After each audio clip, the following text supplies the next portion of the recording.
inicio a esta quinta sesión de nuestro taller de muralismo y vamos en esta oportunidad a acercarnos un poquitico a lo que son los relieves que tuvieron lugar en esta parte que se conoce básicamente como Babilonia, pero que ocuparon muchas otras culturas. Hoy vamos entonces a mirar un poquitico este tipo, dijéramos, de técnica, a la luz, dijéramos, de una historia que hasta el momento sigue con una deuda histórica, en términos de que tiene una interpretación un poco errada, pero que vamos a tratar de aclarar un poco en esta sesión. En esta sesión entonces vamos a trabajar primero la técnica, luego vamos a hacer la parte de nuestro mural, el que tenemos pendiente, para poder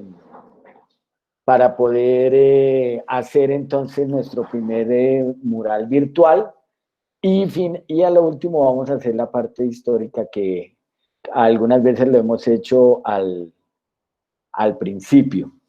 Entonces vamos a comenzar con la técnica y el trabajo pues que quedaría como para que ustedes pudieran realizarlo posteriormente.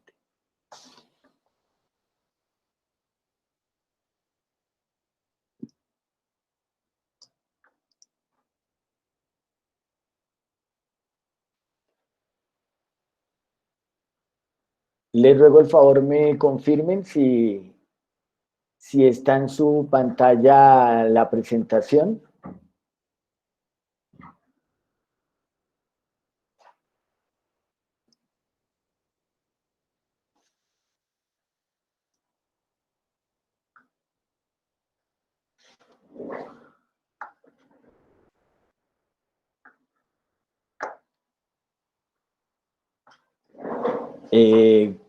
¿Está en su pantalla la presentación?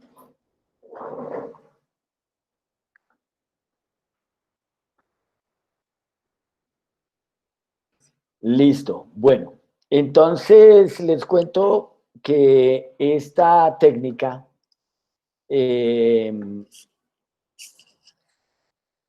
no, es la otra. Hoy estamos aquí en la sede de videos y rollos. Listo. Esta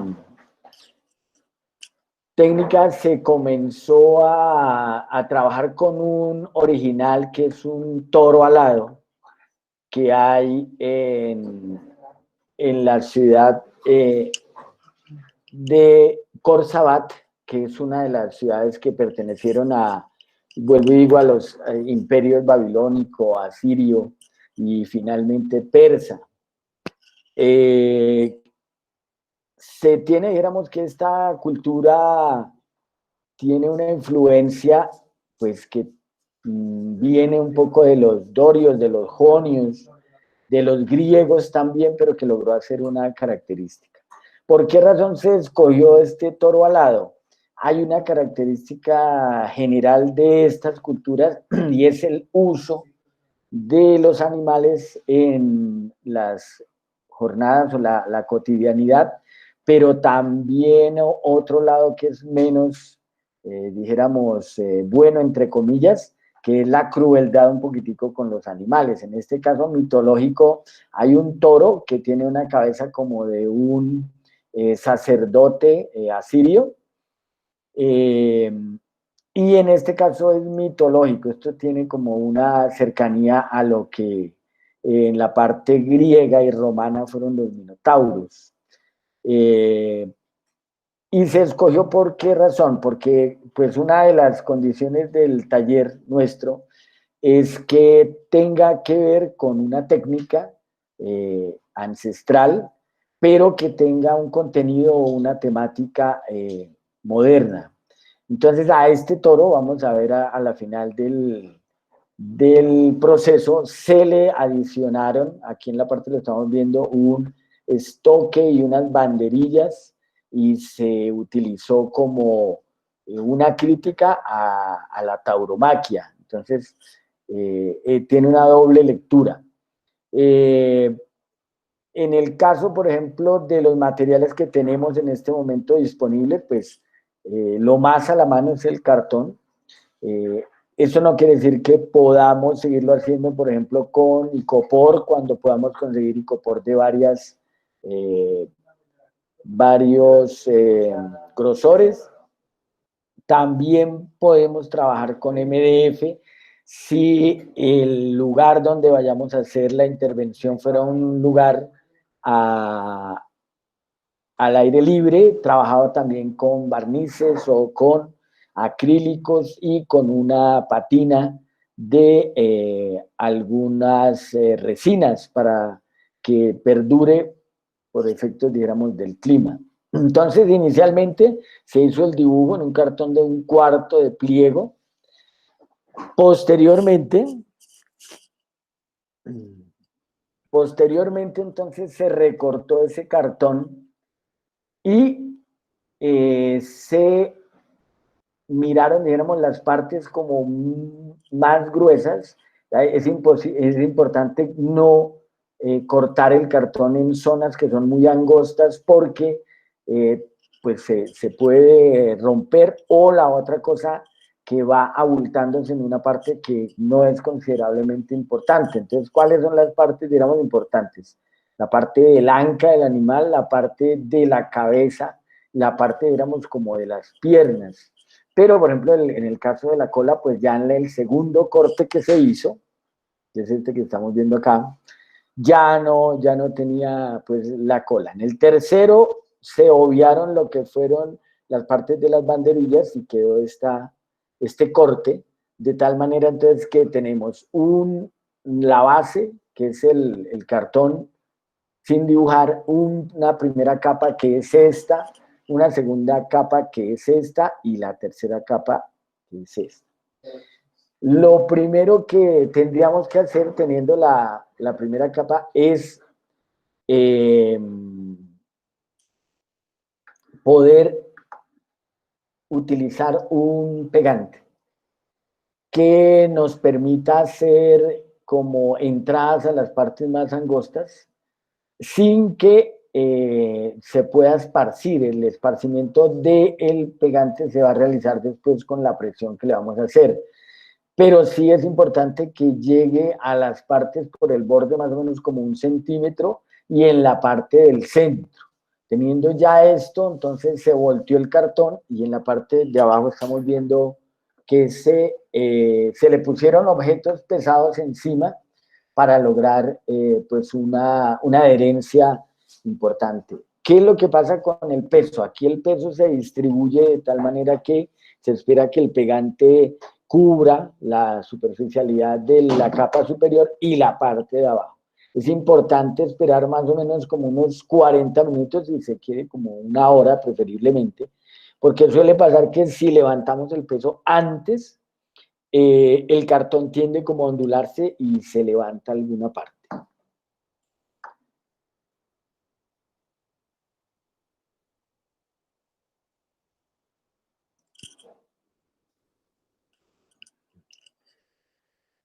Bueno, una vez ya tuvimos las tres capas completamente, estos dos papelitos blancos que ustedes ven en este parte del proceso, resulta que la caja tenía ahí las uniones de las tapas, entonces una luz o un huequito que tiene más o menos como 1,5 centímetros, 1 centímetro, pero que necesariamente nos va a dejar que el color que apliquemos se chorree por debajo, y como lleva pegante de PVC, entonces vamos a pegar la superficie donde trabajemos. Entonces se le pusieron unos remienditos al cartón. Incluso se puede trabajar en un cartón que tenga 2 segmentos y con las capas que se van pegando queda automáticamente sellado.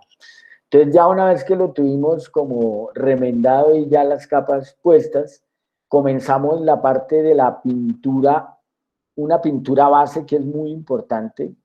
una pintura base que es blanca, que nos va a permitir dos cosas. Por un lado, impermeabilizar la superficie, porque vamos a utilizar vinilo y vamos a utilizar pegante de PVC en una relación de 50-50, y nos va a permitir primero cerrar esas brechas o esas ondulaciones intermedias que tiene el cartón y acabar de pegar más aún las capas que hay.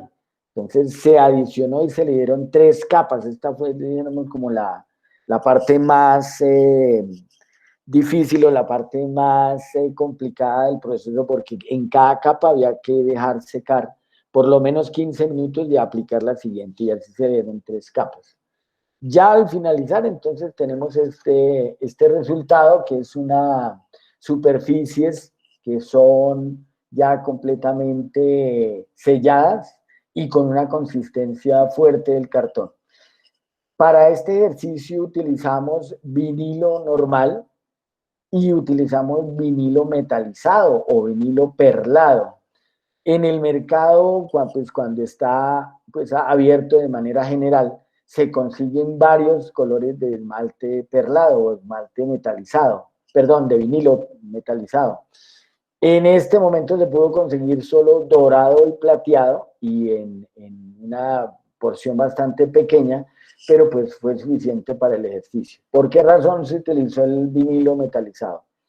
Porque los relieves que vamos a ver más adelante, la mayoría han sido hechos con una técnica que se llama ladrillo vidriado. Los babilónicos, los asirios, usaban unos ladrillos pues, normales de argamasa, de arcilla, pero en la cocción juntaban los ladrillos crudos antes de la cocción, hacían el dibujo, coloreaban el dibujo con algunos cristales como el lapislázuli, como otros cristales de otros colores, y metían al horno ladrillo por ladrillo de tal manera que ese cristal se fundía encima del ladrillo y el ladrillo quedaba vidriado. La apariencia de estos relieves es brillante, de tal manera entonces que se consiguió el vinilo metalizado para eso. En esta primera etapa, pues entonces se echó el fondo con un tono de azules, verdes y azules, para lograr hacer un contraste con el color del toro, que es un color cálido. Entonces ya finalizada entonces la parte del... Ah, bueno, hay algo que se descubrió pues en la aplicación del vinilo, y es que cuando se aplica el vinilo metalizado tiene algún aglutinante o algún ingrediente que hace que se seque casi inmediatamente el otro vinilo. Si ustedes revuelven vinilo normal mate con metalizado, tienen que usarlo de manera rápida porque suele secarse casi de manera inmediata.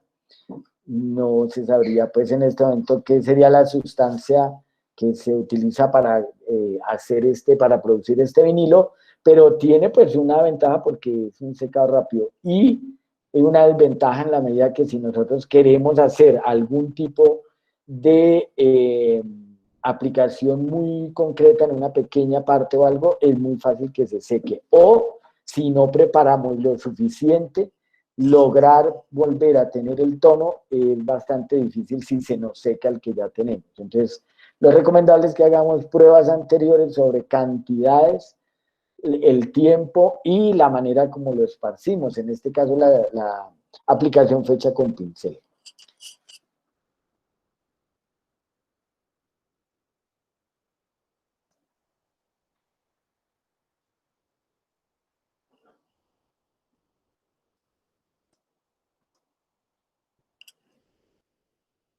Bueno, ya una vez tuvimos el fondo, comenzamos a aplicar la parte del cuerpo como tal. Entonces, para lograr el contraste, se aplicó un tono de dorado con un color zanahoria más o menos.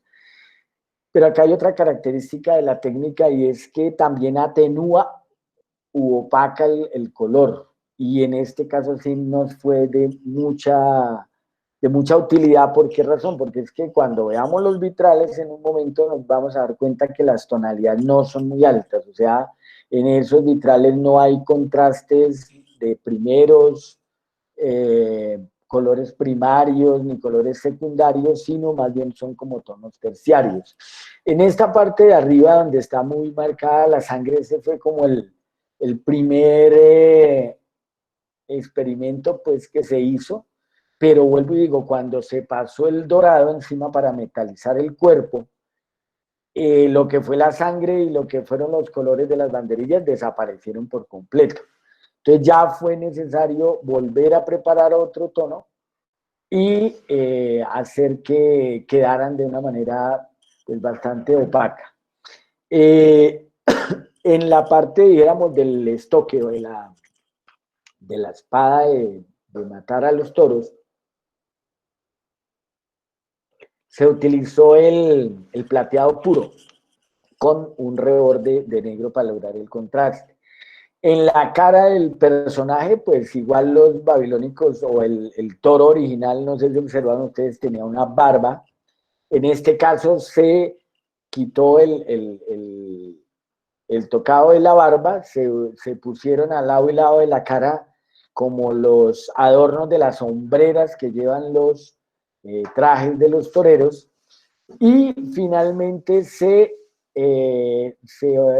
optó por una cara en positivo y negativo, como una sombra lateral, dado que el toro original es hecho en caliza, en roca como tal, y allí pues carece de color. Entonces, este tipo de temas de toros alados son más bien escasos en la técnica que les decía del ladrillo vidriado, y son más comunes los leones, los guerreros con arco y otro tipo de figuras.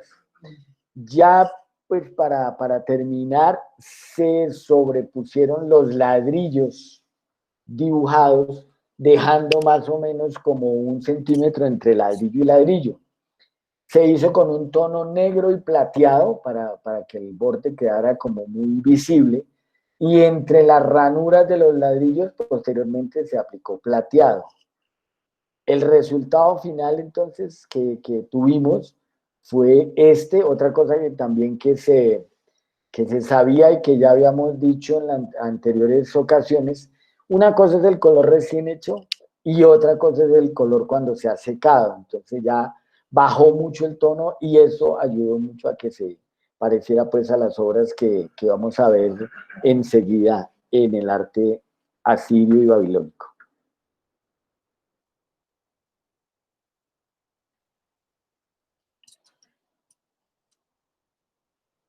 Bueno, de esta manera entonces quedó el relieve.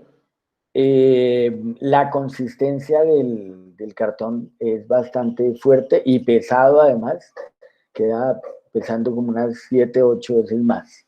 La idea entonces es que nosotros podamos en la práctica poder acercarnos a esta técnica de relieve, utilizando esta herramienta del cartón, pero no echar en saco roto, por ejemplo, otras como el icopor. Incluso hay personas que han trabajado con piezas de icopor de un grosor considerable y con un quemador o con un cortador eléctrico van sacando partes del icopor hasta lograr, dijéramos, como un relieve. En este caso, entonces, como herramienta para lograr hacer bocetos anteriores, tenemos esta técnica.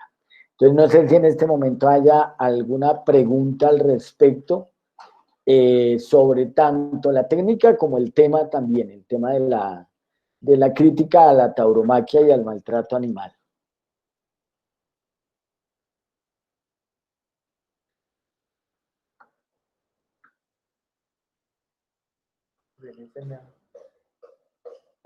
Podemos escribir algo en el chat para alguna pregunta, alguna precisión al respecto, algún comentario.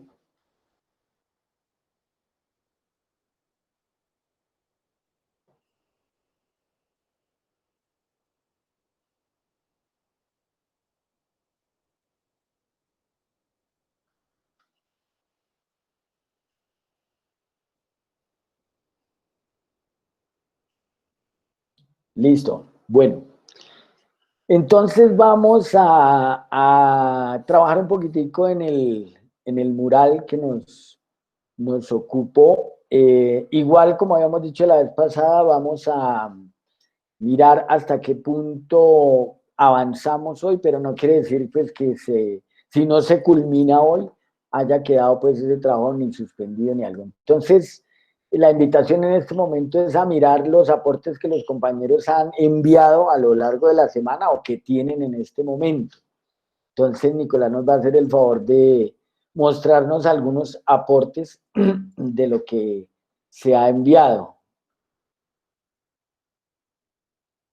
Catalina nos dice, yo lo envié al correo de videos y rollos.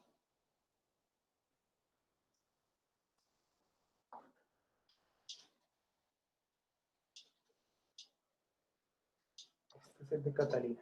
Listo, aquí vemos entonces el trabajo de Catalina.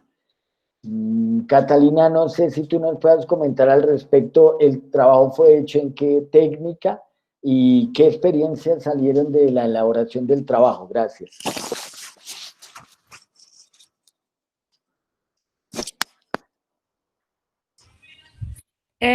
No, pues yo quería hacer la técnica de mosaico, pero luego como que pensé que de pronto se perderían los detallitos chiquitos si lo cortaba. Entonces lo terminé haciendo solo con colores y a ojo, copiarlo desde el computador, o sea, a puro ojo. La verdad no hice nada más. No, pues nada más, no, hiciste mucho, muy buen trabajo, me parece que es muy buen trabajo. Incluso llegué a pensar que eran marcadores porque tiene algunas zonas donde hay como una especie de rastro de marcador. ¿Cuánto tiempo demoraste haciendo el trabajo, Catalina? Pues la verdad yo trabajo todos los días, entonces estuve toda la tarde de ayer, desde como la 1 de la tarde hasta como las 8 de la noche haciéndolo. Pero sí fue a puro color, o sea, todo está hecho a puro color. La libreta en que tú trabajas, ¿qué tamaño tiene? Es un cuaderno grandecito, como universitario, Sí. eh, pero lo hice chiquito, por lo que la idea era hacerlo en mosaico, pero pues después cambié la idea. Ah, bueno, listo. Pues es muy útil para lo que vamos a hacer porque pues igual vamos a recortar la parte de la margen y vamos a colocarlo en los espacios que tenía la división de la propuesta de la vez pasada y miraremos entonces que los compañeros hayan también hecho su aporte. Entonces, gracias Catalina, muy amable, un trabajo muy Gracias, bacano. profe, a ti. No, a ti muy amable. Vamos entonces a mirar otros trabajos de algunas personas.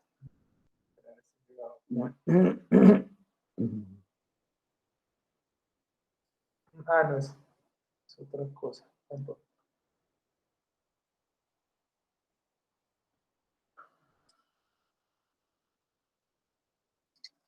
Ah, bueno, aquí los confundí. Eso ya es otra cosa. Entonces, no, no llegó ninguno más. Mientras Nicolás nos hace el gran favor de buscar aquí en el correo de videos algún aporte, quisiera preguntar si alguien lo quisiera mostrar aquí en pantalla en este momento, que haya hecho el trabajo. Nicolásito, Camila Fernández quiere unirse a la reunión. Ya la verde. Listo. ¿Alguien quisiera mostrar algún tipo de aporte, hacer algún comentario al respecto de lo que hemos planteado?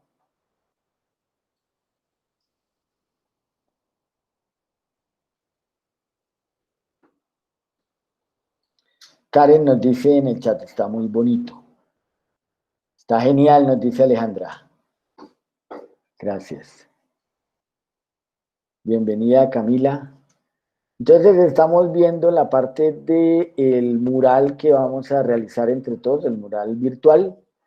Tenemos ya una parte perteneciente como al ojo del tigre. Y si alguien más tuviera otro aporte, le agradeceríamos en este momento que nos aportara ese trabajo para poder ir avanzando. Aleja nos dice, Alejandra, profe, yo tengo el mío para la próxima clase. Listo, No hay lío. no hay problema, vamos entonces haciéndolo poco a poco.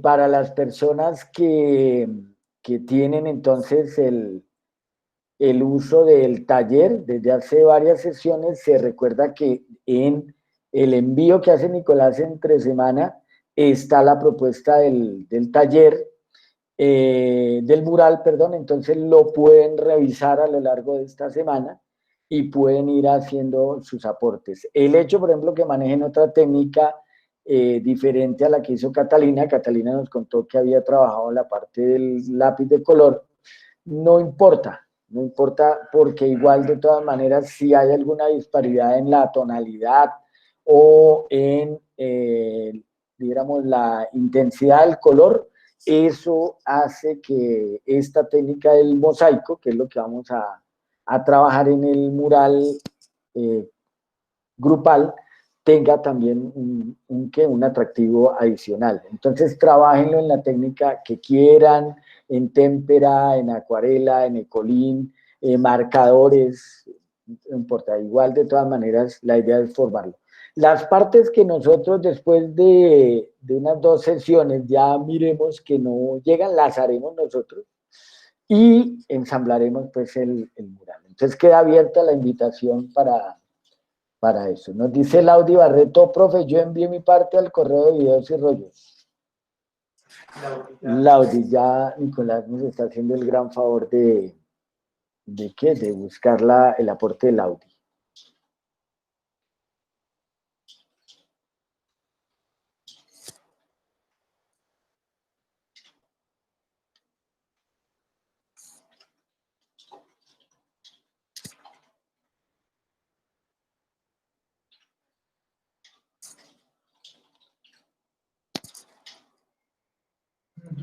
Sí, ya está. Ya Nicolás la encontró.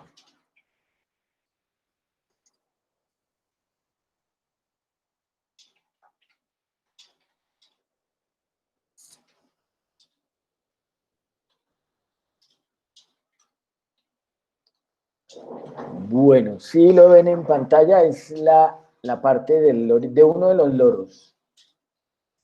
Laudi, si tú nos puedes, por favor, compartir la experiencia, en qué material trabajaste, qué técnica, qué encontraste en el proceso, qué cosas nos puedes contar al respecto.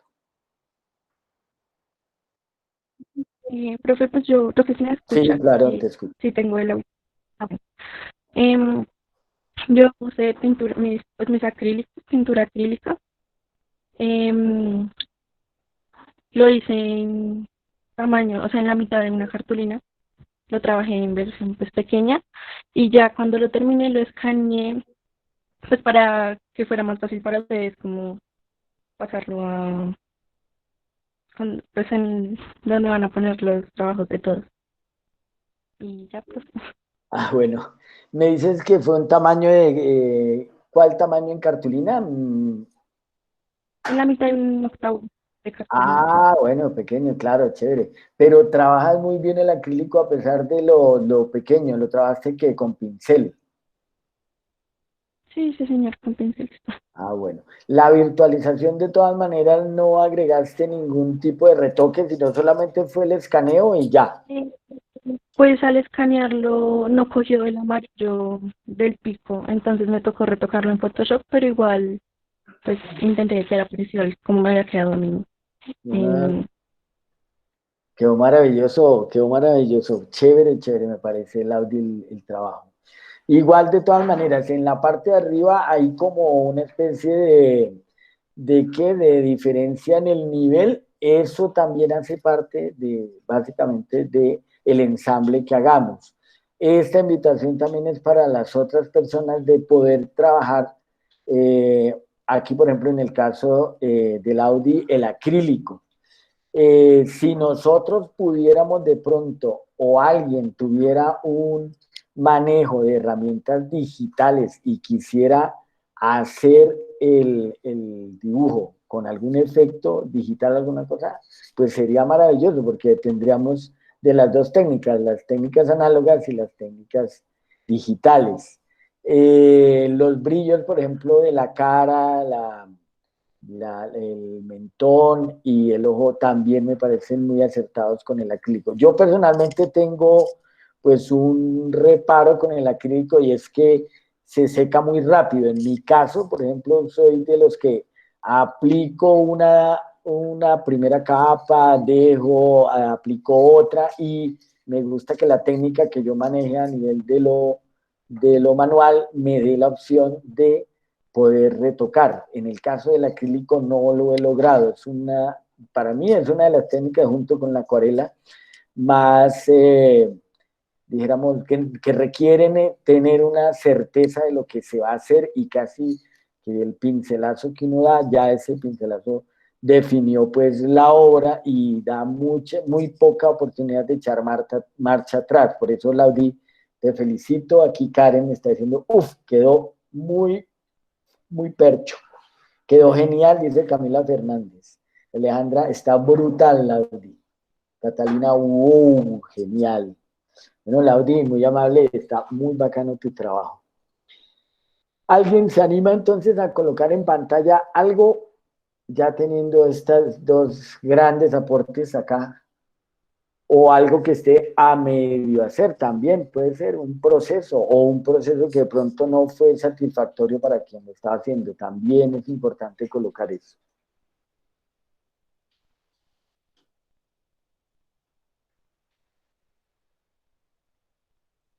Listo. ¿Alguien más ha enviado al correo de videos y rollos algo?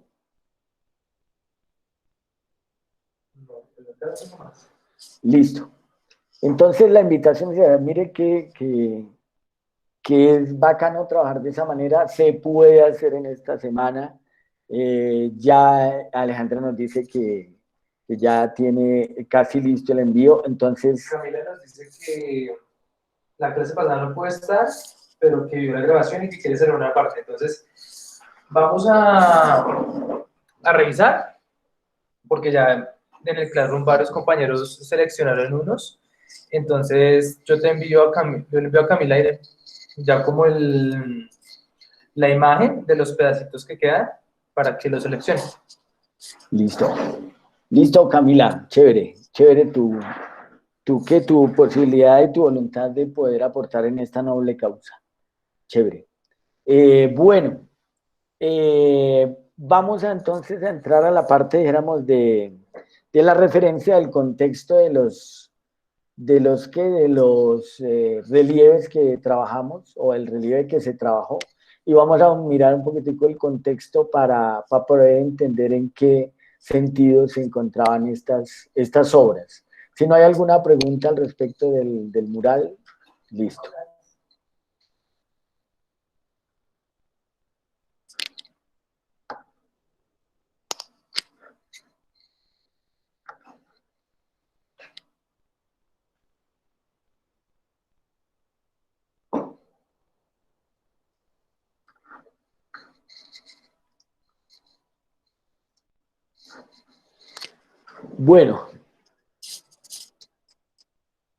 Bueno, entonces nos vamos a situar un poquitico como en la historia de estos pueblos. Vuelvo y repito algo que dije al inicio. Estamos hablando de una serie de civilizaciones que casi por 2500 años ocuparon una parte pues muy importante de lo que hoy es Irak. Y fue lo que se llama una medialuna fértil, hecha por dos ríos grandes, que son el Tigris y el Éufrates, que lograron hacer un valle en que se disputaron muchos pueblos, en términos de que alrededor de esta zona tan fértil quedaba muchos desiertos. Entonces, si uno puede ver cine iraquí o iraní o de Afganistán, lo que va a ver son unas estepas que son bastante escasas de vegetación y que tienen temperaturas extremas, que en el día puede estar haciendo un sol, pero que hay un viento helado también, o en algunos casos, al contrario, unas lluvias torrenciales. De tal manera entonces que esta medialuna fértil tenía opción de cultivos casi todo el año, debido a esa fluctuación que ocurre en la mayoría de los grandes ríos, que son periodos de bastante lluvia, que traen inundaciones, que pues por esa época el cieno y todo el material orgánico se deposita en las zonas inundadas, fertilizando los ríos. Hoy pasa otra cosa, y es que los ríos se desbordan y lo que llevan es pues el resumen de toda la industria de residuos, los residuos que da la industria, y acaban por enfermar a las personas. Esos dos ríos entonces salían y tenían su fin en el Golfo Pérsico, iban a dar al Golfo Pérsico. Por esta época entonces muchos pueblos se disputaban eso, y algunos de los pueblos eran pueblos con una vocación de cultura bastante extensa. Entonces tenemos a Babilonia, que fueron los primeros pueblos que llegaron acá, los babilónicos, con una organización social, familiar, que permitía un trabajo, por lo menos que daba lugar a un desarrollo armónico. Las relaciones eran imperiales, más o menos al estilo romano, pues no había un emperador como tal, pero había reyes pequeños que poco a poco iban como sirviendo también a mandatarios que eran más poderosos, y que había una repartición, dijéramos, de la riqueza y de lo que se lograba. De todas maneras, en poco tiempo los babilónicos fueron un pueblo muy próspero, porque había, volvamos al tema de la agricultura, habían unos excedentes de producción que permitían entonces poder intercambiar con pueblos alrededor de ellos una serie de servicios y también de materias primas, que les fueron dejando una acumulación que les permitió hacer lo que sería uno de los primeros inventos en la humanidad de ciudades. Hay que notar que otros pueblos que había alrededor no tenían esa misma poder. ¿Por qué razón? Porque su organización no se lo permitía. Uno de esos pueblos eran los judíos. Los judíos eran unos pastores que eran nómadas, que no tenían una arquitectura, que no tenían una tradición, pero que tenían en cambio sí como una especie de animadversión con el resto de pueblos. Ya habíamos hablado del caso de los judíos que fueron expulsados de Egipto, y pues la historia terminó contada al contrario, que ellos se liberaron de los egipcios. En el caso de Babilonia es igual. Si uno lee la Biblia va a encontrar aquí un poco de alusiones que son pecaminosas, que son de libertinaje, que son de acusaciones, pues porque los judíos tenían que preservar unas relaciones interpersonales y familiares muy, muy, muy verticales en cuanto a los derechos de las mujeres, por ejemplo, o los derechos de las demás personas diferentes a los mandatarios. Y para sobrevivir intentaron varias veces poder vivir de estas culturas, como los egipcios, como los babilónicos, como los asirios. Y al no poderlo hacer, pues por lo menos en el libro sagrado de ellos, o en el libro de sus creencias, decían que Dios había derrotado por decir algo, a Nabucodonosor. Pues tales batallas nunca se dieron, y si se dieron, pues fueron en favor de estas grandes culturas. Y hoy, por ejemplo, como tradición tenemos que llegando de la aculturización religiosa a algunas otras religiones hechas acá ya en siglo XIX y XX, hay percepciones como la de los rastas, los rastafaris.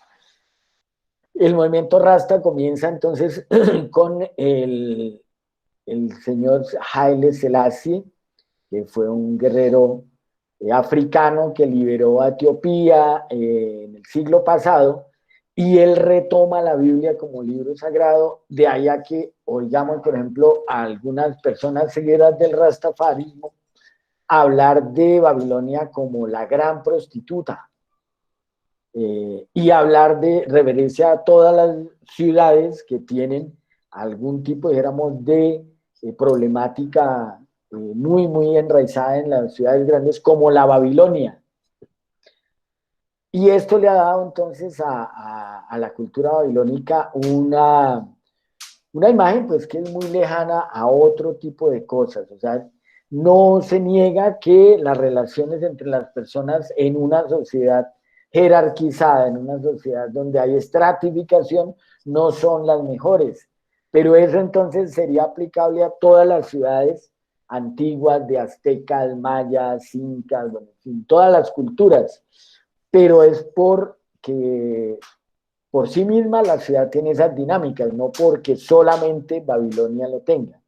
Entonces, ¿qué fue lo que lograron hacer este tipo de culturas? Lograron hacer una unidad lingüística, lograron hacer una unidad económica, lograron hacer una unidad comercial que les permitió amurallar una parte grande de muchas hectáreas entre los dos ríos, o entre uno de los ríos, y lograr tener un centro de comercio por una primera época que duró más o menos como 1200 años, y una última época de una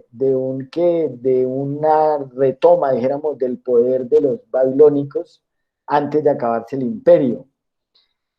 ¿Por qué razón tuvieron? En la imagen que estamos viendo una ciudad que tiene un puente de ingresos, eran varias las puertas de entrada de Babilonia, con una muralla enorme, pues por lo que decíamos al principio, el hecho de estar situados en esta media luna fértil daba una posibilidad impresionante de tener recursos alimentarios todo el año, de tener una población activa, un intercambio comercial y económico, y además de eso, una hegemonía frente a otros pueblos. Entonces, las luchas por este sitio y por estas ciudades, que son varias, eh, fue histórica a lo largo pues, de lo que duró, y hizo posible que se hubieran perfeccionado también muchas formas de defensa, como esta muralla que estamos viendo, que es enorme. Los enemigos, dijéramos, más cercanos a lo que fue Babilonia, fueron los asirios, un pueblo también bastante laborioso, que lograron después estar acá.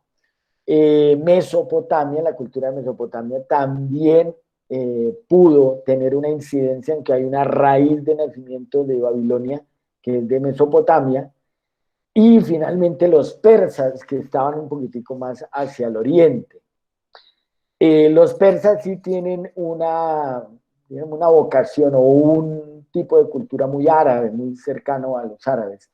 En este caso se trataba de una cultura que tenía unos rasgos griegos en términos, por ejemplo, del politeísmo, pero que tenía también un orden que no era religioso. En ese sentido, habría que rescatar mucho la cultura de Babilonia.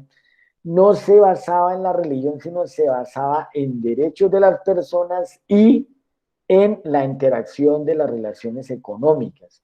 Lo importante de los pueblos, cuando no hay un libro que dice qué hacer, como en el caso, por ejemplo, de los cristianos, o en el caso, por ejemplo, de los árabes, es que hay una libertad de pensamiento y unas relaciones que se dan con una ciudadanía que tiene un libre albedrío, por así decirlo. No quiere decir que aquí en Mesopotamia o en Babilonia no hubiera habido fenómenos como el esclavismo, fenómenos como la explotación, fenómenos como la violencia, sí los hubo. Pero lo admirable entonces de este pueblo es que pudo echar raíces, una cultura propia, con unas características propias, un pensamiento también, y unas manifestaciones que hasta hoy, pienso yo, históricamente no han sido conocidas con justicia, debido a que el fin del imperio pues fue las guerras. Lo que se descubrió posteriormente de Babilonia fueron unas ruinas bastante deterioradas, y es más por cuestión de los relatores y de la oralidad, dijéramos, entre generaciones, que se vino a conocer la grandeza de lo que ya pues no existe. Tan pronto los arqueólogos europeos descubrieron aquellas ruinas, se dieron cuenta que se estaba frente a un fenómeno de una civilización que era muy diferente a la romana, muy diferente a la griega, a la árabe, a la egipcia. Por esa razón entonces se le dio la importancia, se le ha dado, se le viene dando la importancia de lo que tiene la cultura de Babilonia y Mesopotamia. ¿Qué otra importancia tiene? Que es una eh, cultura que tuvo el goce, digamos, de la arquitectura como una de las eh, democratizaciones de sus ganancias. Hay pueblos que se individualizan, los ciudadanos, y cada cual a su manera, por decir algo, goza lo que tiene. En Babilonia se tenía un sentido comunitario del goce arquitectónico, del goce de la alimentación, de la vegetación, y en ese sentido creo yo que hay valores que hay que tener en cuenta. Bueno, aquí estamos viendo esto que vemos acá, se llama la puerta de Ishtar. Cuando los arqueólogos vieron parte de esta puerta, hubo una impresión grande, porque estos ladrillos que estamos viendo, ya cuando pasó la parte de la técnica, todos son hechos en cristal de lapislázuli. O sea, el ladrillo, vuelvo y repito, se hacía la argamasa, la arcilla, se recubría con cristal de lapislázuli y se horneaba de tal manera que el ladrillo quedaba vidriado. De igual manera, los animales que hay, que son toros, que son caballos, que son dragones, cada ladrillito de esos fue hecho en crudo y fue coloreado con cristal, luego horneado y colocado nuevamente en la fachada. Los alemanes en 1912 y 1914 trasladaron toda la puerta al Museo Arqueológico, y de todas maneras muchas de las cosas, dijéramos, que tiene Mesopotamia y Babilonia están más en museos que en el propio Irak como tal, que pues básicamente con la cultura árabe y en la reciente confrontación de los talibanes, parece ser que fue acertado esto de llevar este tipo de manifestaciones a otros lugares del mundo, porque ya hubieran sido destruidas. Es parte también de la enseñanza que tenemos frente a los extremismos religiosos, ¿no? Básicamente las religiones intentan como salvar o salvaguardar la dignidad del hombre que adora a Dios, y terminan destruyendo todo lo que es la cultura de ese hombre que intentan salvar, o de esa persona. Y en ese sentido, pues una cosa es la persona individual como ser, y otra cosa las obras de su sociedad, que son tan importantes como él mismo. Entonces fue llevado al Museo de Pérgamo en Berlín en 1930 y sigue actualmente en exposición. Entonces esto que estamos viendo es el Museo de Pérgamo en Berlín. Otra de las maravillas que tenía esta ciudad de Babilonia eran los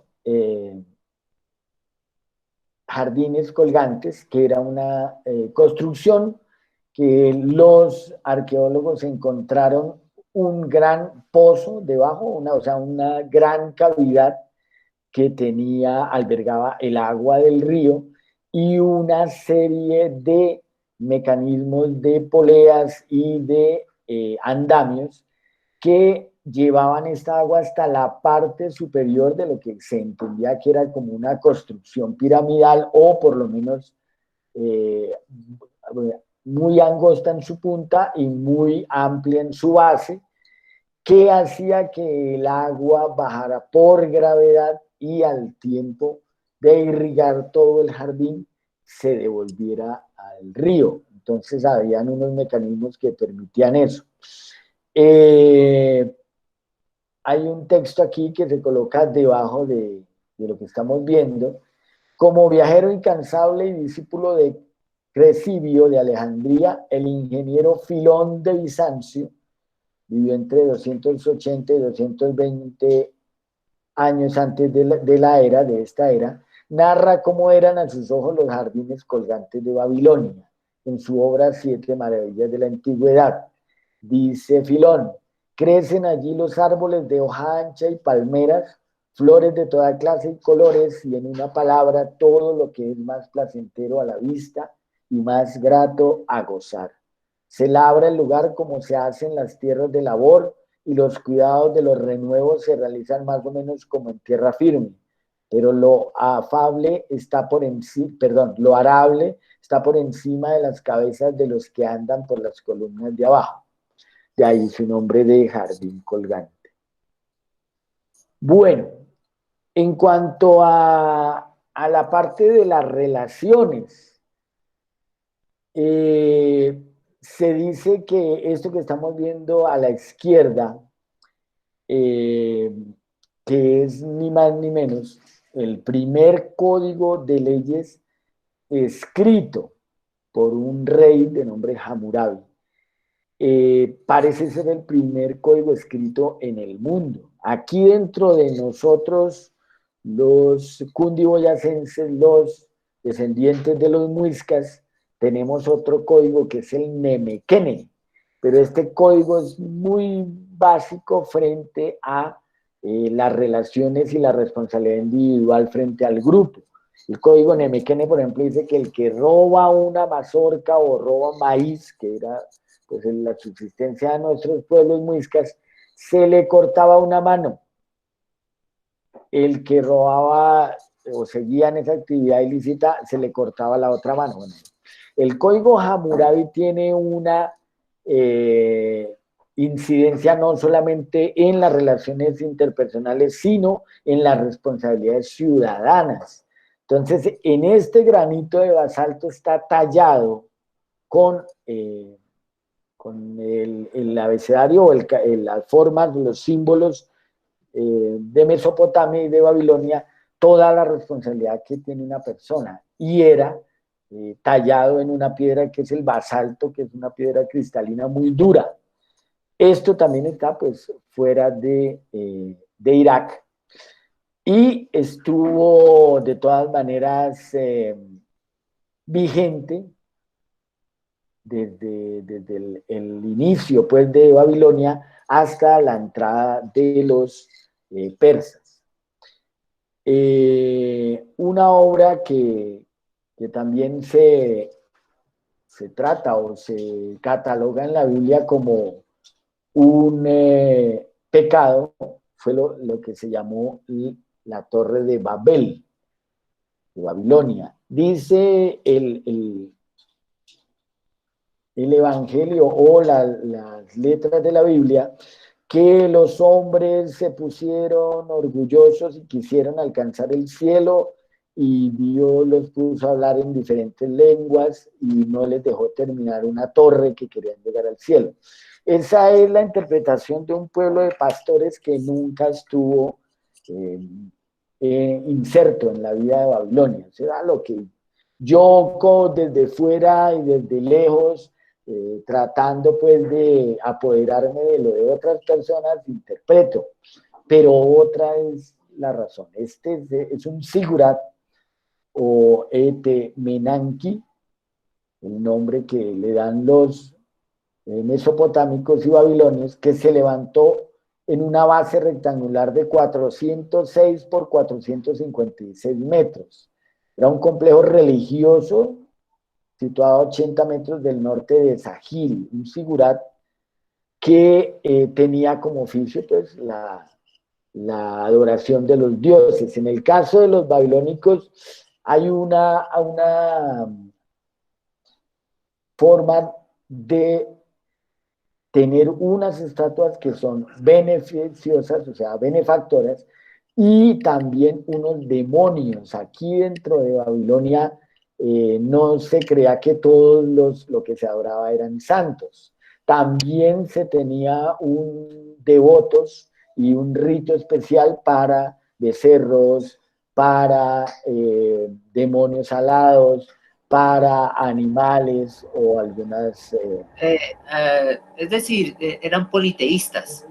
Eso, Juanito, buenos días, ¿cómo le va? Hola, profe, muy buenos días, qué pena. Bien, bien, es que hubo unas fallas y ya estoy aquí.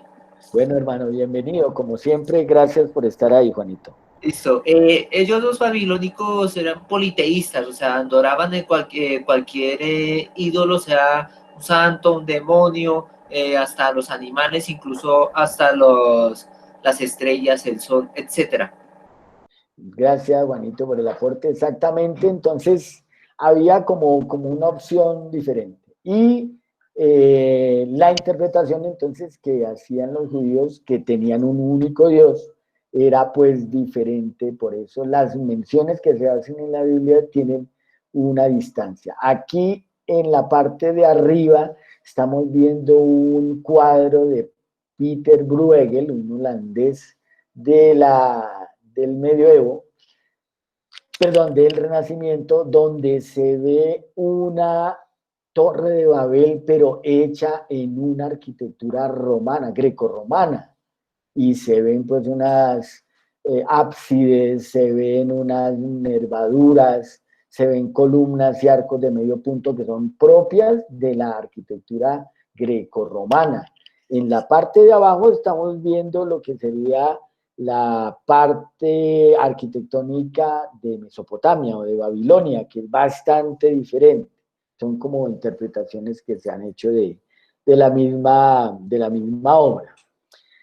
Bueno, los relieves eran muy comunes por dos razones. Había como la experiencia de poder conservar la legislación, la religión en esas tablillas de arcilla o en piedra. Y aquí vemos la tablilla de Sarmash, que está en la Biblioteca Británica. Y casi siempre hay una alusión a un personaje central, que es el sacerdote o que es el rey, que es mucho más grande que los súbditos. Generalmente pareciera que es como una persona que está hablando con niños o con enanitos, pero no es así. A la importancia que se le daba al personaje central residía en el tamaño que tenía. En este caso está recibiendo a unos dignatarios que le traen al sol o le traen el culto solar. Miremos entonces que tal como sucede en Egipto, tal como sucede dentro de los incas y los pueblos de Mesoamérica, el sol es bastante importante. Ese diseño nos hace acordar un poquitico como al calendario azteca.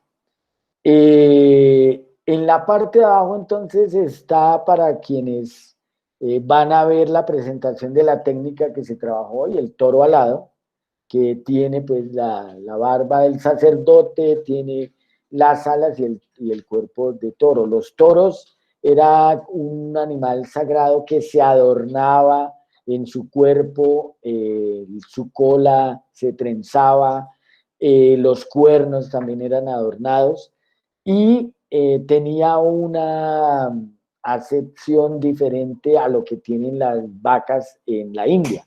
En la India las vacas son sagradas, no se les toca, no se les molesta, pero no son animales de fuerza ni de guerra. En el caso de Mesopotamia sí hay una alusión, dijéramos, bélica y más de confrontación con los toros, los leones, en fin. Lo que vemos a la derecha, el estandarte de Ur, es una obra sumeria de la dinastía tercera, elaborada con pequeñitas piedras. O sea, la obra como tal tiene más o menos como 3 metros, no es muy grande. Pero aquí hay como algo que es un lenguaje que se desarrolló en muchas culturas, que es la narración.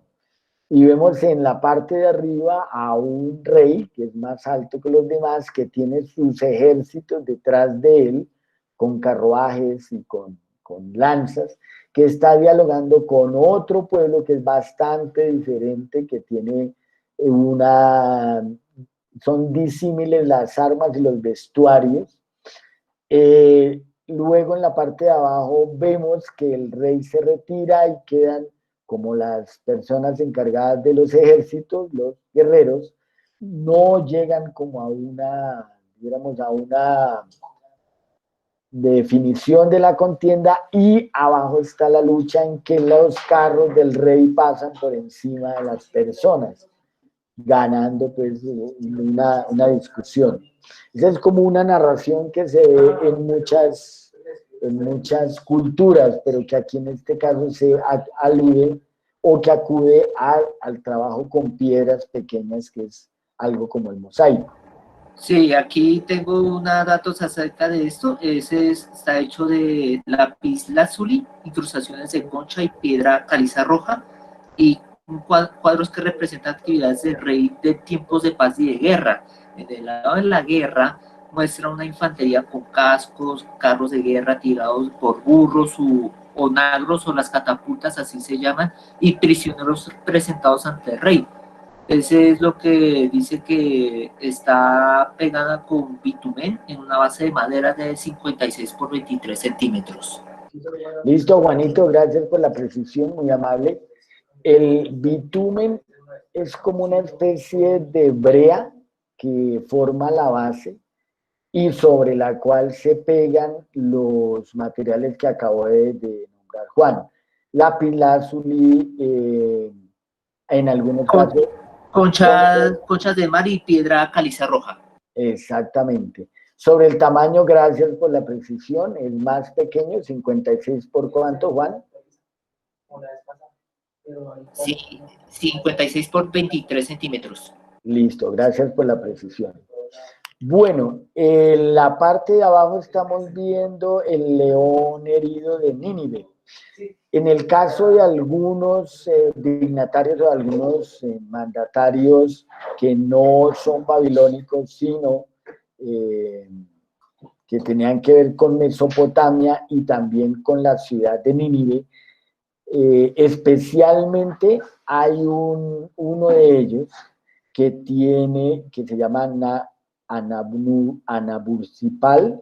Anursipal, bueno, ya les voy a precisar el nombre exactamente, Anubarcipal, que tenía una disputa con los leones y él casi siempre programaba cacerías de leones de manera muy sangrientas.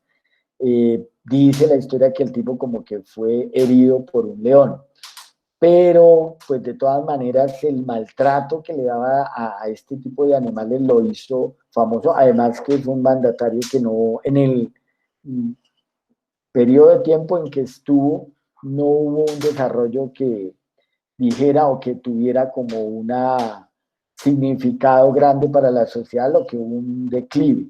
Entonces este relieve, este león y muchos que hizo tuvieron ese tema del maltrato a los animales. Bueno, otra narración que hay aquí, tenemos la estela de Naram-Sin, que es la victoria de Sipar, nieto de Sargón I, un acadio. Aquí vemos nuevamente entonces el tamaño grande del guerrero con unos cuernos, y está por encima de los vencidos, que son el pueblo que se oponía. Y en la parte de arriba hay dos soles, que son el papá y el abuelo de él, que es un homenaje. Básicamente los mandatarios que ocuparon esta parte del imperio asirio y babilónico salían a las partes de afuera a hacer campañas militares. En la parte de abajo tenemos dos representaciones de arte babilónico. Una a la derecha que representa a Nabucodonosor, que tiene como un manejo bastante rústico en cuanto a la forma anatómica y los materiales que tiene. Y en la parte de la derecha es Nabucodonosor, y en la parte de la izquierda está Hammurabi, que es el gran legislador. Esto sí ya tiene un manejo bastante diferente, en tanto a que hay unos detalles, una forma muy parecida en cuanto a la pantorrilla. ¿Sí alguien va a hablar? Es que Nicolás aquí buscando unos materiales. Y que se parece mucho a los cuerpos egipcios. Observemos la pantorrilla del el personaje de la izquierda y la lateralidad también. Tiene una influencia un poco egipcia en ese sentido de la lateralidad y el manejo de los músculos de las piernas. En la parte de la derecha vemos uno de los leones. Hay una calle en Babilonia que es la calle de los toros y los leones, y son vitrales o son relieves que ocupan perfectamente 600, 800 metros de lado a lado en unas calles que son majestuosas y por donde pasaban pues, los desfiles imperiales. Aquí vemos en detalle el ladrillo. Hay un craquelado en los ladrillos que no es propio, dijéramos, de la hechura como tal de la construcción, sino que el paso del tiempo los ha craquelado el vidrio. Pero podemos ver un poquitico la técnica que les decía del ladrillo vidriado y el manejo de la anatomía y del color de las paredes. Dice el texto, Robert Coldewey sugirió que los leones, al igual que los otros relieves que cubrían la vía procesional, fueron hechos usando moldes tomados de un panel matriz de arcilla o de un muro provisorio con un revestimiento de yeso que fueron cortados en segmentos del tamaño de ladrillos. Evidentemente requirió el particular cuidado de las uniones de los mismos no fueran visibles, que los relieves pudiera ser removido el molde con facilidad. Los ladrillos fueron entonces cocidos en un horno cerámico y luego esmaltados con los colores apropiados. Se hicieron marcas en el borde para cada uno para permitir su colocación en orden correcto. Seguramente se numeraron para que fuera el orden, no sé si de arriba abajo, de abajo arriba, o de izquierda a derecha, pero que no hubiera equivocación en la colocación de este tipo de ladrillos. Bueno, acá hay un relieve que pues dice la historia y pues es muy cruel lo que se dice al respecto. Este señor, Asurbanipal, que les trataba de pronunciar anteriormente, pues era muy cruel, pero en especial este relieve lo hizo, ¿por qué razón? Aquí vemos una leona que tiene las patas, está caminando sobre sus manos y está arrastrando sus patas. Una de esas flechas muy seguramente le afectó la parte de la columna y la dejó pues sin movimiento en los cuartos traseros, y dice el rey que su admiración fue que aún estando herida trataba de caminar. Y pues aquí lo que vemos es un acto de violencia animal terrible. Sin embargo, pues igual parte de lo que se trató de hacer en el trabajo de aplicación fue poner en evidencia que nosotros pues posiblemente ya no hacemos este tipo de cosas ni las celebramos, pero sigue sobreviviendo pues la cuestión de la tauromaquia y de las corralejas en algunas zonas de Colombia y que son aún tratadas de mantener con argumentos que pues no tienen ninguna razón de ser, como el derecho al trabajo o el derecho a la cultura. No puede ser cultura nunca el maltrato a un a un animal. Abajo estamos viendo entonces un relieve, también en la ciudad de Nínive, hecho con la misma técnica que venimos hablando. A la derecha hay un texto que dice León de la puerta de Ishtar, ese correspondería al león como tal. Lo que estamos viendo son unos arqueros, y estos arqueros simbolizan, digamos, como el poder del mandatario de Mesopotamia y de las ciudades cercanas pues, a Babilonia. Es, como estos arqueros, hay cientos de ellos, o sea, se hacen en una calle que va en una fachada y cada uno de ellos tiene un vestido diferente. Entonces podemos ver digamos, como la grandiosidad de este tipo de obras, el trabajo que hay en hacer cada uno, que nos recuerda un poquitico a los guerreros de la cultura china, los guerreros de arcilla que fueron encontrados en Pekín, y que hace parte pues de las obras artísticas que esta cultura nos hizo. Aquí tenemos otros dos también trabajados. El señor Asurbanipal en otra conmemoración de la muerte de animales, de leones. Aquí dice textualmente, los odiaba y el British Museum de Londres puede dar constancia de ello. Podemos ver su animadversión hacia estos animales en varias de sus interminables pasillos y espléndidas salas representadas en los relieves que formaron parte de los muros del palacio.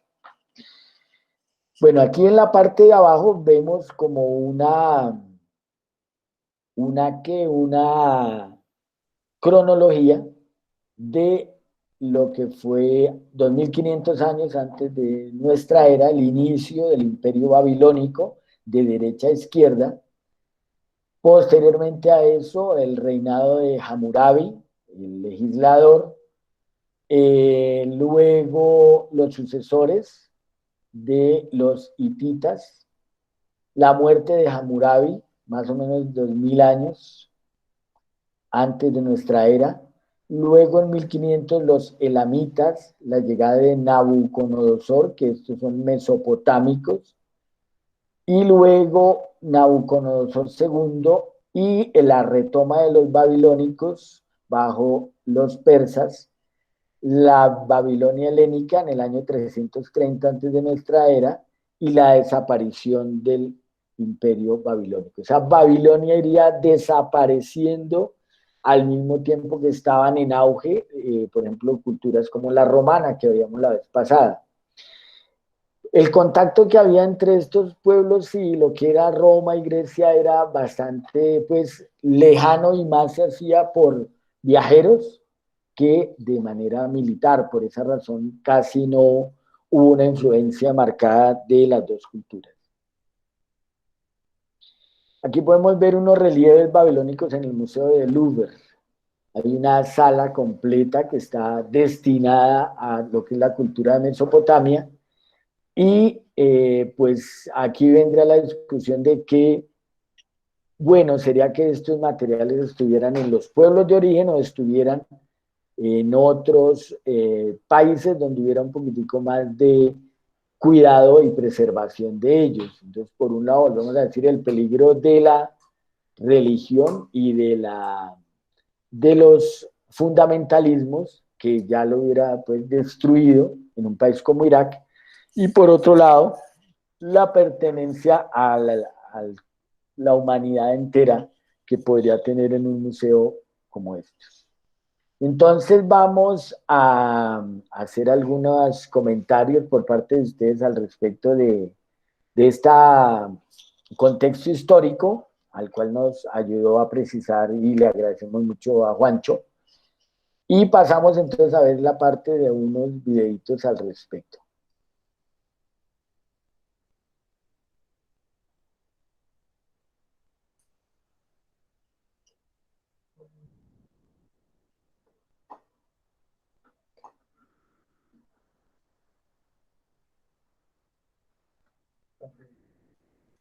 estos dos de abajo.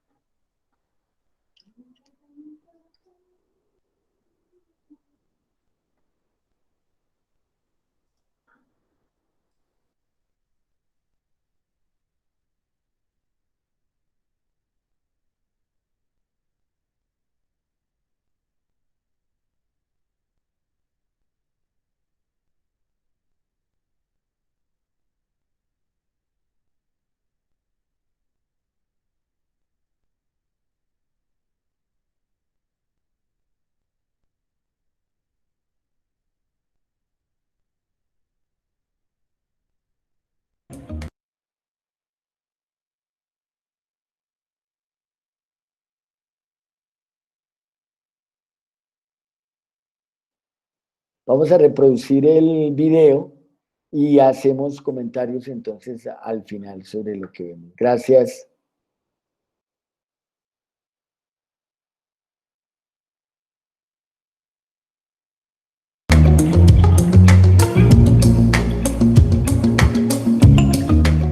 Mesopotamia, el origen de la civilización. No se puede hablar del inicio de las civilizaciones modernas en la humanidad sin hacer referencia a la región que se ubica entre los ríos Tigris y Éufrates, conocida como Mesopotamia.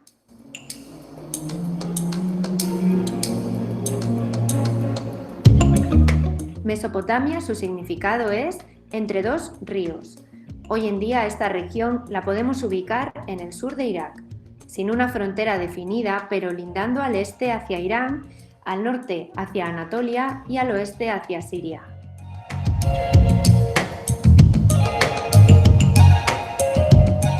Resulta inquietante pensar cómo de debilitada política y socialmente puede encontrarse hoy en día esta región, tras las recientes guerras y el empuje del Estado Islámico.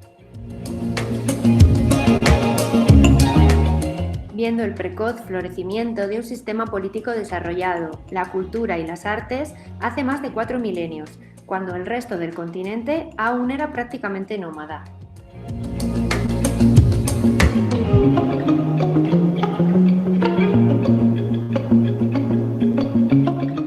En el espacio de tierras fértiles comprendido entre estos dos ríos, tuvo lugar la posibilidad de desarrollar la suficiente agricultura y cría de ganado como para poder sedentarizarse y a partir de estos núcleos tener lugar la formación de las primeras ciudades.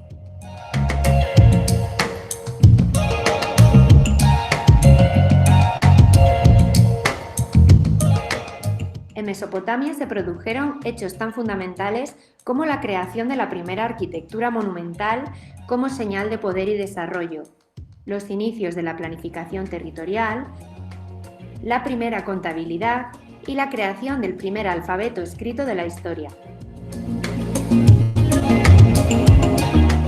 Estos dos últimos hitos tuvieron lugar en la ciudad sumeria de Uruk, hacia el año 3500 a.C., y para la caída de esta ciudad-estado, hacia el año 2900 a.C., ya habían surgido un buen número de ciudades-estado independientes en sus alrededores.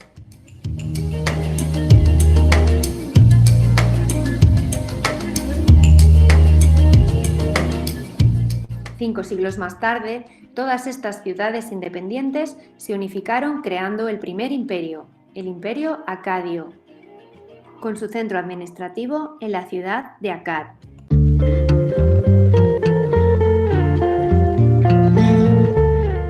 Posiblemente la actual ciudad de Bagdad, en Irak.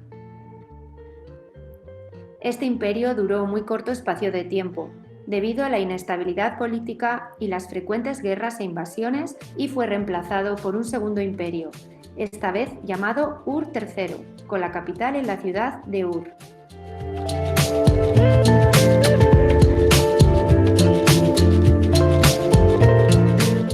A partir del año 1800 a.C., podemos decir que en Mesopotamia conviven dos importantes culturas: los asirios, con capital en Asur, al norte,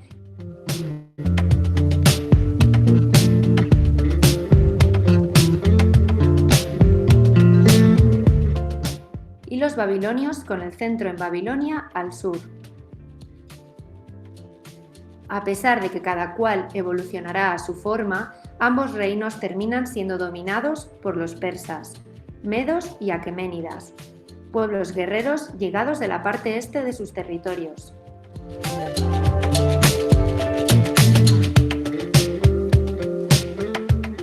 Por herencia de una de sus primeras culturas, la asiria, en Mesopotamia imperaba una religión politeísta y antropomórfica.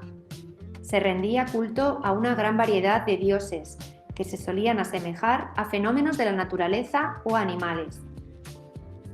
Para el pueblo mesopotámico, la religión se practicaba como una forma de recompensa inmediata en vida, y no para un más allá de la muerte al que no se rendía culto y por tanto no se creía en él.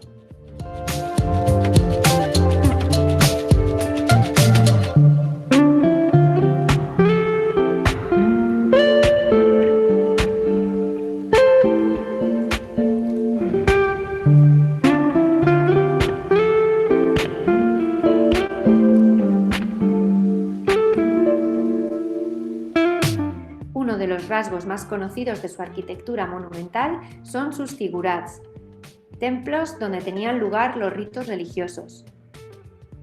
También emplearon grandes esfuerzos en la construcción de palacios y murallas.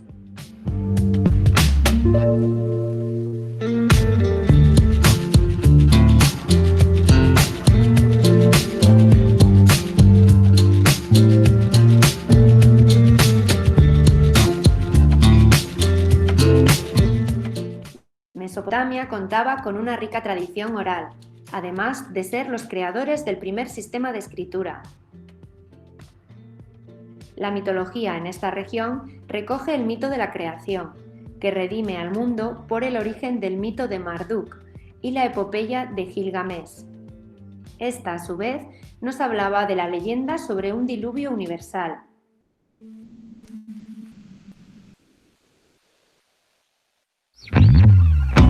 Como comentábamos hace un momento, fue en la antigua civilización mesopotámica cuando se han recogido las primeras manifestaciones escritas.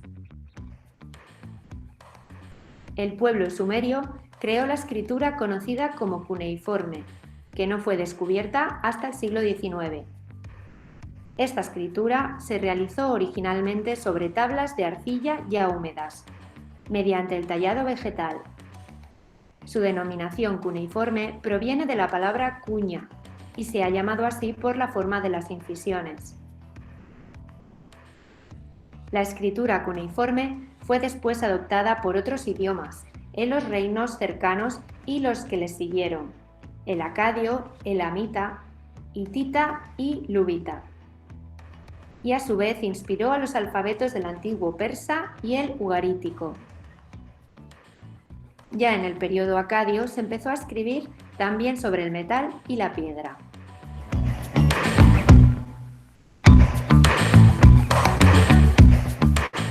El pueblo mesopotámico fue pionero en observación de ciertos fenómenos científicos, como ocurrió con los cuerpos celestes y abriéndose camino en el mundo de la astrología.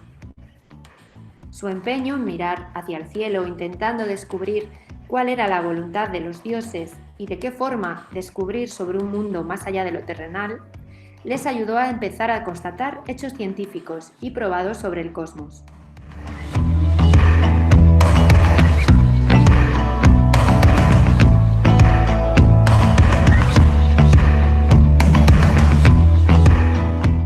Las primeras leyes, el Código de Hammurabi. Es a la cultura en la antigua Mesopotamia a quien podemos agradecer también el primer documento de leyes jamás hallado, el Código de Hammurabi. Fue escrito en 1750 a.C. por el rey de Babilonia, Hammurabi. Se trata de una estela vertical perfectamente conservada, donde en un lado se presenta tallado Hammurabi frente al dios Marduk y por el otro, en escritura cuneiforme, encontramos las leyes que ha recibido por parte del dios para fomentar el bienestar entre la población. En esas 30 leyes podemos encontrar además el primer caso de presunción de inocencia contemplado en la legalidad. Citamos como ejemplo: si un señor acusa a otro y presenta contra él denuncia de homicidio, pero no la puede probar, su acusador será castigado con la muerte.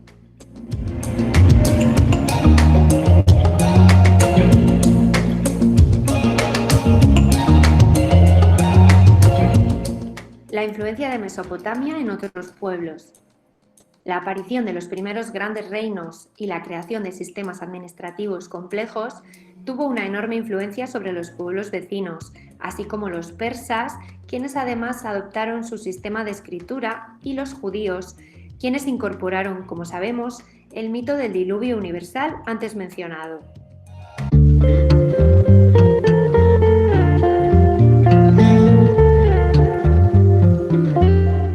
¿Te ha gustado saber un poco más sobre la cultura mesopotámica, una de las más importantes e influyentes de la historia y no tan conocida como otras? Si quieres seguir descubriendo más hitos importantes de la historia y de la cultura, visítanos en www.experienciasconarte.com. ¡Hasta pronto!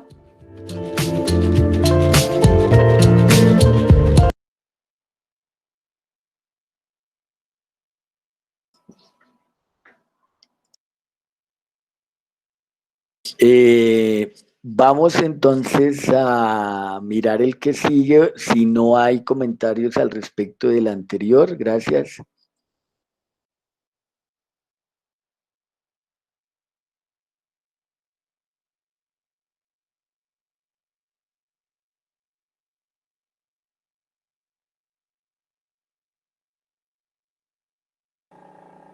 No, señor, ningún comentario.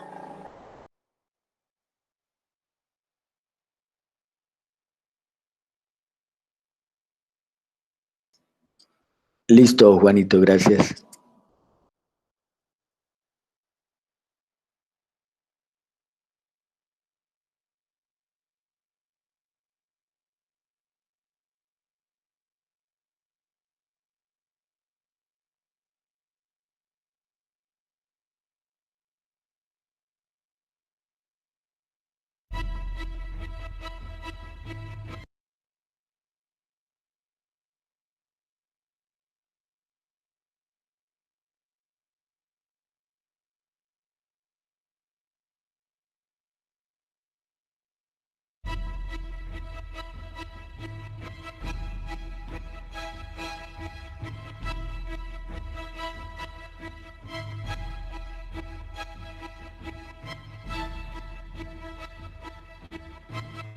Aproximadamente entre los años 2000 y 500 a.C., Babilonia fue la capital del Imperio Babilónico y un importante centro religioso y mercantil. La ciudad de Babilonia fue famosa en todo el mundo antiguo, cuando el escritor griego Heródoto la visitó en torno al año 450 a.C., tras haber sido conquistada por los persas. Él afirmó que sobrepasaba en esplendor a cualquier ciudad del mundo conocido. Los secretos de la antigua Babilonia, desde sus humildes comienzos hasta el verdadero valor de su imperio.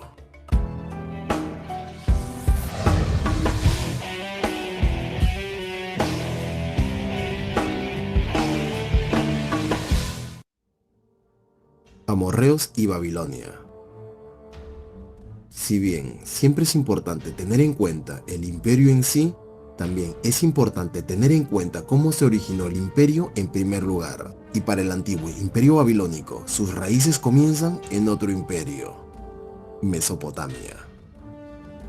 Mesopotamia es considerada como uno de los puntos de origen del mundo, por lo que no debería ser una sorpresa que gran parte del futuro del mundo venga de esta zona.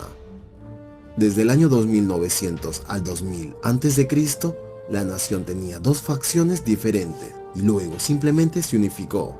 Más tarde se convertirían en una especie de imperio sumerio y duraron aproximadamente un siglo. Luego, alrededor del año 2000 a.C., surgió el grupo conocido como los amorreos, y con esto se produjo una migración hacia las partes del sur de Mesopotamia.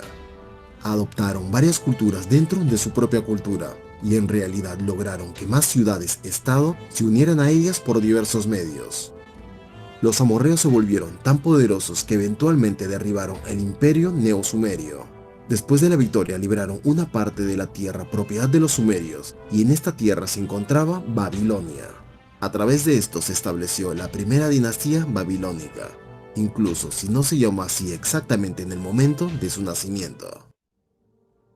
Hammurabi le dio fama a la dinastía. Una vez instalada la dinastía de Babilonia, tuvieron varios gobernantes durante algún tiempo. Pero lo que hicieron estos gobernantes amorreos aún es un poco de misterio. La historia no dice mucho sobre ellos, créanlo o no. De los primeros 5 líderes, solo a algunos de ellos se les acreditan varios hechos importantes, como obtener la victoria en la batalla y cosas por el estilo.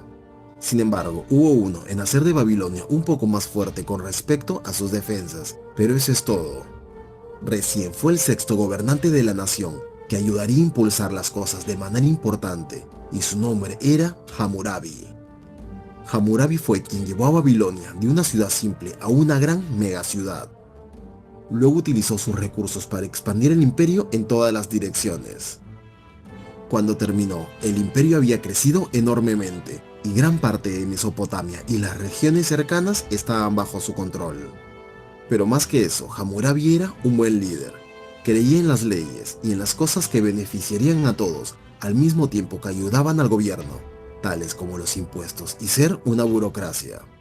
Fue el primero en establecer un conjunto completo de leyes para su nación, lo cual le hizo gobernar de una forma más eficiente.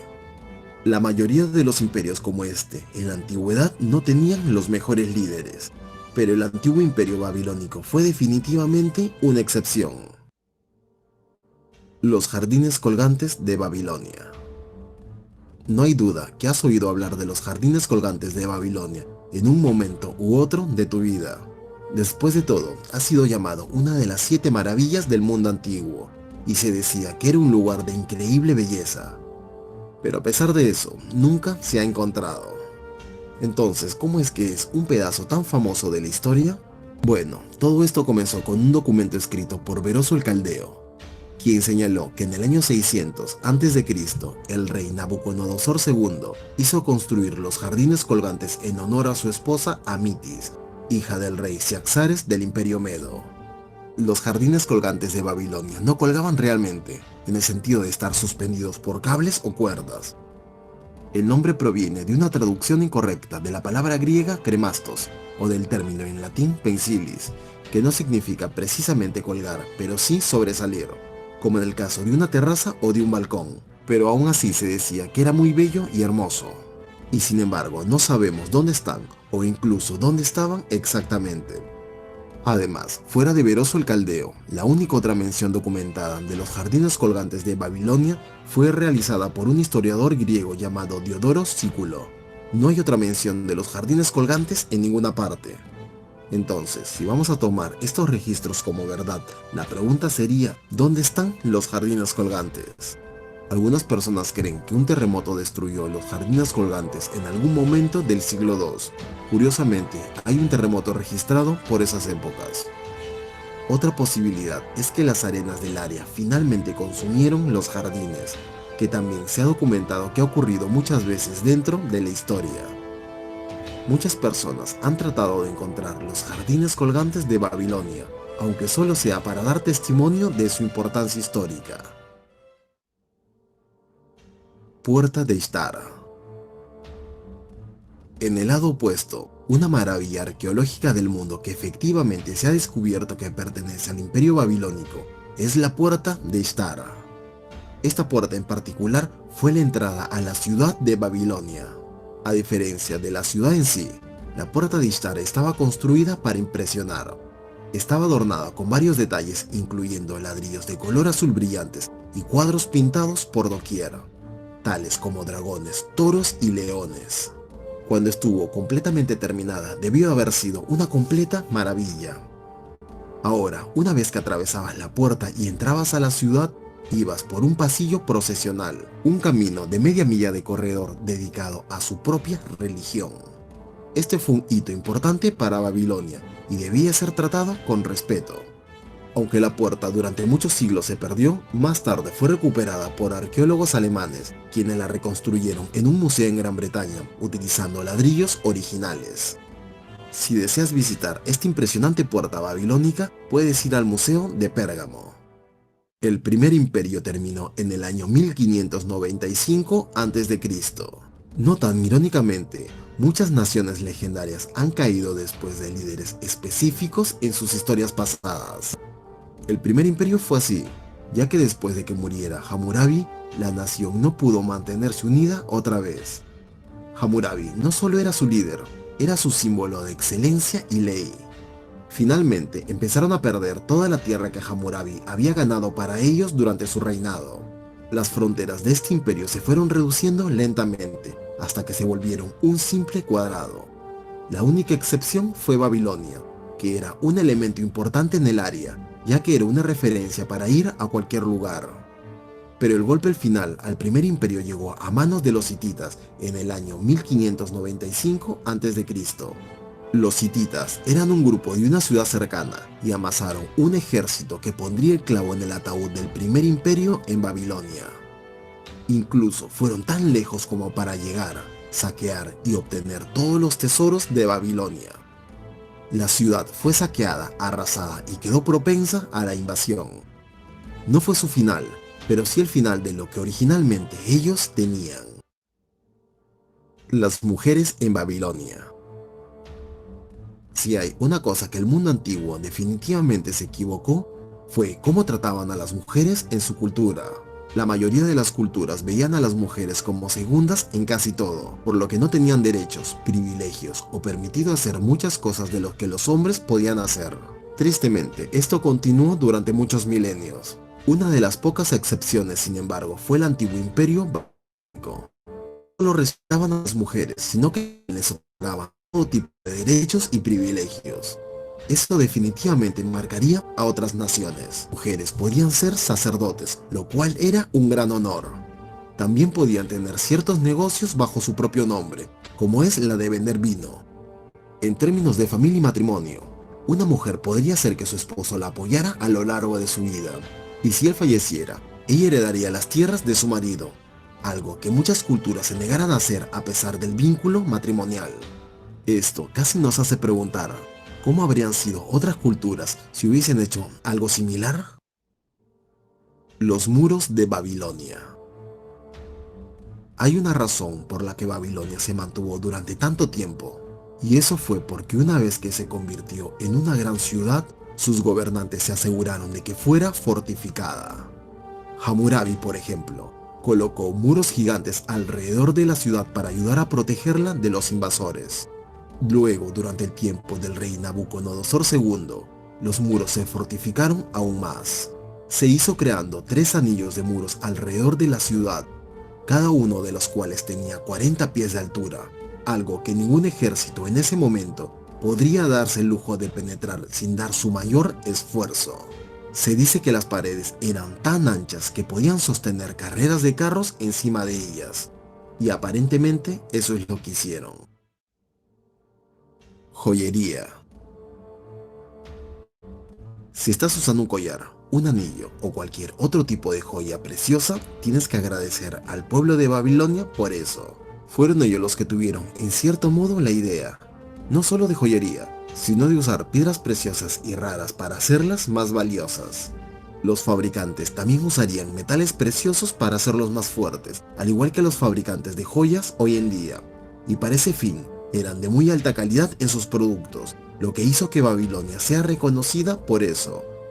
Hace aproximadamente 5000 años, la fabricación de joyas se había convertido en un arte importante en las ciudades de Mesopotamia. La evidencia arqueológica más significativa proviene del cementerio real de Ur, donde se desenterraron cientos de entierros que datan del 2900 al 2300 a.C. Las joyas en Mesopotamia solían fabricarse a partir de hojas de metal delgadas y se colocaban con un gran número de piedras de colores brillantes, principalmente ágata, lápiz, cornalina y jaspe.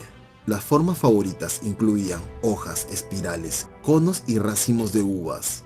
Los joyeros crearon obras tanto para uso humano como para adornar estatuas e ídolos.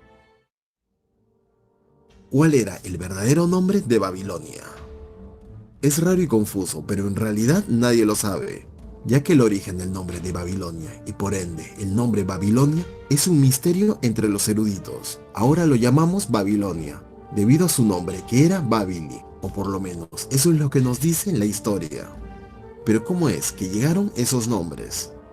Una traducción para Babili es puerta de Dios en idioma acadio, y eso aparece en la Biblia cristiana a través de la palabra Babel, que lleva su traducción de la Torre de Babel y que significa confusión. Así Yahvé los dispersó sobre la faz de la tierra y cesaron en la construcción de la ciudad.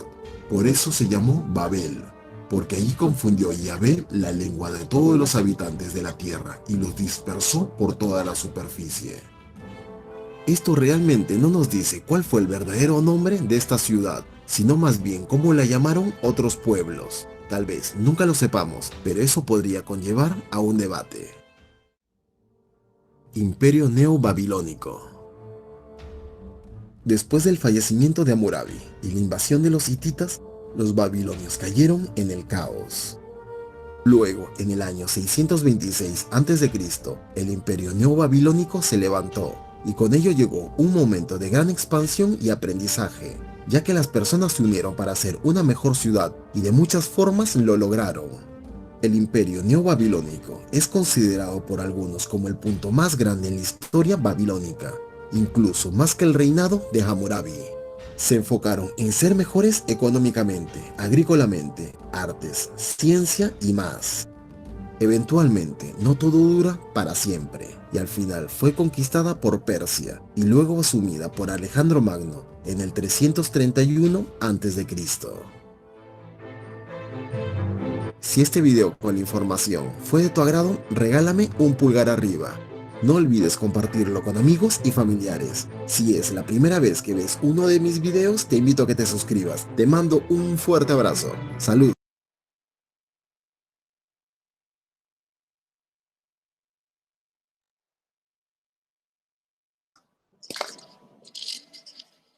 Bueno, entonces viendo estos videos, pues acabamos de complementar la parte del contexto, pues ratificando algunas cosas que ya habíamos dicho al respecto de la grandeza y de la importancia de la cultura. En cuanto al tema que nos atañe, la utilización de este tipo, dijéramos, de manifestaciones, pues nos conlleva pues, unos materiales bastante exigentes en este momento, sobre todo de pandemia. Entonces, de la aproximación que hagamos a estos puede hacerse, como le hemos recomendado al principio de la sesión, con cartón, con algunos vinilos metalizados o con otros materiales, utilizando algunos temas, dijéramos, de la cultura de Mesopotamia y Babilonia, trayéndolos a la actualidad con un aporte frente a algunas situaciones. Para quienes han acabado de llegar o llegaron un poquitico tarde, volvemos a reiterar que los materiales están a disposición de ustedes, los que Nicolás va a enviar a lo largo de la semana, para que puedan revisar. Entonces, hoy se trabajó primero la técnica, luego se trabajó la parte del contexto, se trabajó lo del mural grupal que estamos realizando, sobre lo cual también seguimos reiterando la invitación para que nos puedan aportar. Andrés Camilo nos dice, yo quedé con una duda, es como similar la cuestión de los petroglifos y los relieves. Lo que pasa es que los petroglifos los hicimos en bajo relieve, en términos de que sobre una superficie vamos a hacer una hendidura y eso nos va a dar, dijéramos, como la lectura. En este caso es alto relieve o sobre la superficie se agregan capas. Y en cuanto a la técnica, sí es similar. En este momento, vuelvo y repito, tenemos al alcance nuestro que nos pueden suministrar de manera barata y en buena cantidad cartón, pero vuelvo y repito, el acercamiento a esto lo podemos hacer con madera tallada, con MDF por capas, con icopor. Hablaba de que hay personas que consiguen una bloque de icopor y lo van haciendo con una resistencia, van cortando, van rebanando con una resistencia el icopor hasta lograr la forma. Sin embargo, pues vuelvo a reiterar, el taller tiene como objetivo acercarnos a unas posibilidades de muralística en pequeña escala para poder después desarrollar al final de cada módulo un mural o una intervención muralística de una manera un poco ya más concreta. El respecto del mural grupal que queremos proponer, les contamos a los compañeros que llegaron un poco tarde que hay ya dos propuestas bastante buenas que seguimos esperando el aporte de los demás a lo largo de la semana para poderlo concretar. Es importante que pues logremos hacer como la colaboración en el sentido de que podría ser este uno de los murales que desarrollemos al final del módulo. Tenemos 3 opciones de murales grupales en el desarrollo del módulo. No sé qué más habría por parte de ustedes, algún comentario al respecto, cosas por mejorar, cosas que tener en cuenta. Nicolás les tiene por aquí una noticia al respecto de los materiales o... Sí, no, ya tenemos todos los materiales, o sea, ahí está. Entonces, o sea, y tenemos las direcciones, por ahí nos llegaron las que faltaban. Entonces ya con eso podemos, los vamos a estar llamando para concretar el envío y el día que estén pues en las casas para que efectivamente lo reciban. Listo, entonces ya está listo el material para enviar. Queda abierta también la posibilidad de hacer algún tipo de referencia personal sobre trabajos que no tuvieran que ver directamente con el taller. Si alguien, por ejemplo, nos quiere mostrar una experiencia gráfica, un proceso técnico que ayude a mejorar lo que estamos haciendo, se puede hacer. Es importante para nosotros la parte de los comentarios que hagan sobre cosas por mejorar, sobre variar para bien la dinámica que venimos desarrollando en el taller o conservarla. Esos comentarios nos hacen que el taller pueda tener una viabilidad y una positivo desarrollo para usted y tanto para nosotros. Entonces quedan abiertos los comentarios para cualquier opinión al respecto de viva voz o por el chat. Gracias.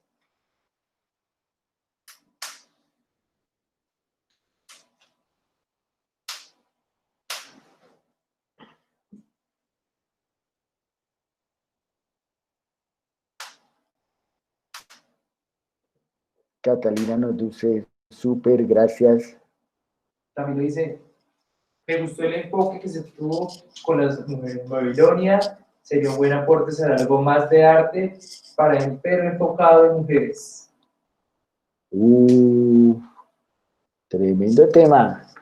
Ivonne dice que por 2. Chévere, chévere. Listo, vamos a tener en cuenta para la próxima sesión.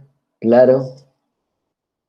Claro. Bueno, pues igual de todas maneras. Mira, Andrés Camilo hizo. A mí me parece que sería más chévere que fuera primero videos, luego como la cátedra y al final la técnica. Listo. Es que hoy la decimos variar un poquito. Sí, nosotros como equipo evaluamos ese tipo de situaciones y estamos en un prueba-ensayo diciendo que sean ustedes quienes establezcan las condiciones y ese comentario nos parece positivo porque sabemos si es el sentir, dijéramos, de todos, que sería como la opción. O sea, quisimos los 3 o 4 elementos del taller variarlo en diferente orden para que pudiera ser como no siempre igual, pero si ese sería el orden, chévere. Ivonne nos dice, me parece el tema de hacer un mural en relieve, bacanísimo. Además hay que pensar que hay muchas intervenciones, yo no sé si ustedes alcanzaron a conocer un puente que había hacia la entrada de Suba, donde había unos relieves de un barco y de otras figuras.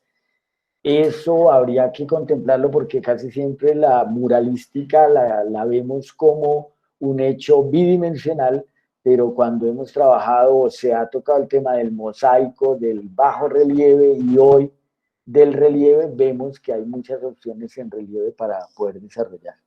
Y sobre el tema de las mujeres, vamos entonces, les prometemos a hacer hincapié en ese tema para poder fortalecer entonces el tema de género también dentro del taller.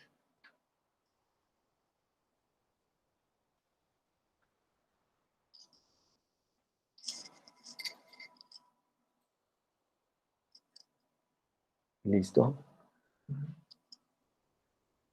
Bueno, entonces agradecemos mucho su asistencia. Estamos en contacto, cualquier inquietud a lo largo de la semana, entonces Nicolás va a estar pendiente, también cualquier tipo de comentario al respecto directamente en el correo de videos y esperamos vernos entonces la próxima vez con más aportes para el mural grupal y con un tema diferente. Entonces, un abrazo para todos, muchas gracias por su atención, por sus aportes valiosos, Juanito y el resto de compañeros, a Alejandra. Listo, profe, muchísimas gracias.